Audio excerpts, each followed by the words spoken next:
Algebra 2 Worksheet 31.1. I'm looking at numbers 15 and 16 on the bottom of the front page. Both of these we're going to be using the combination formula, and we'll see why in a moment.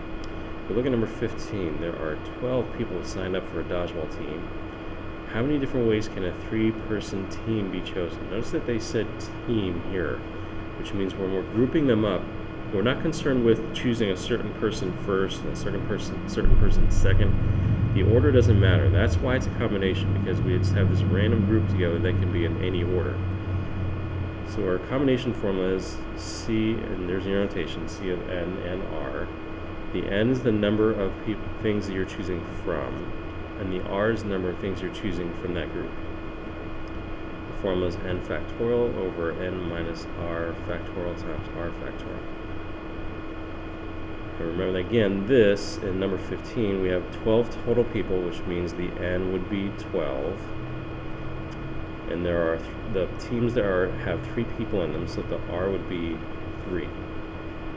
Which means on the top, N factorial would be 12 factorial. Then in these parentheses, just substituting in 12 and 3, 12 minus 3 factorial times R, which is 3 factorial.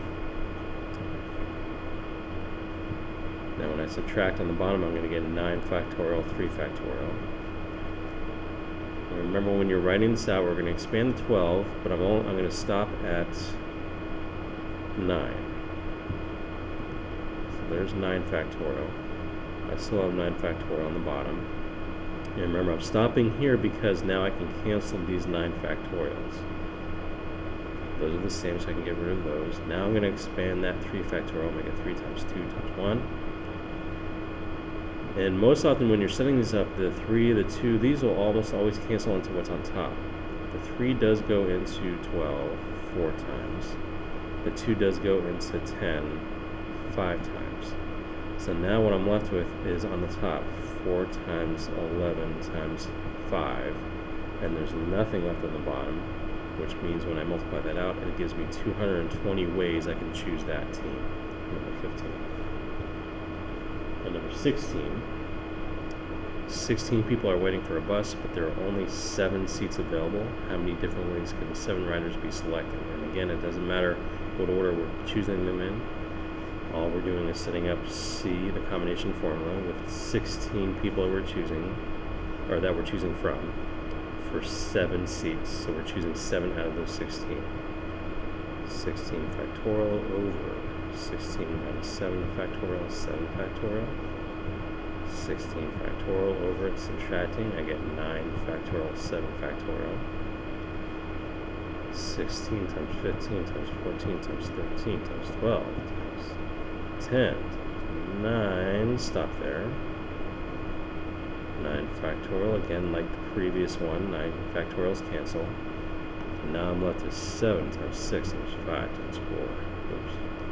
Times 3 times 2, and then I'm not even going to write the 1.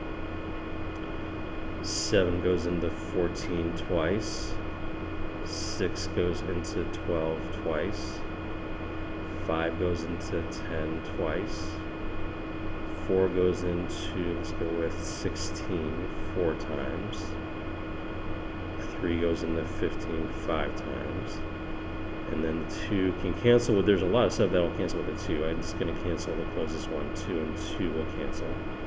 So now I'm left at 4 times 5 times 2 times, and there's a sneaky little 13 that we don't want to miss there, times 2, and that should all multiply to be 11,440 ways we can arrange people for those 7 seats on that bus.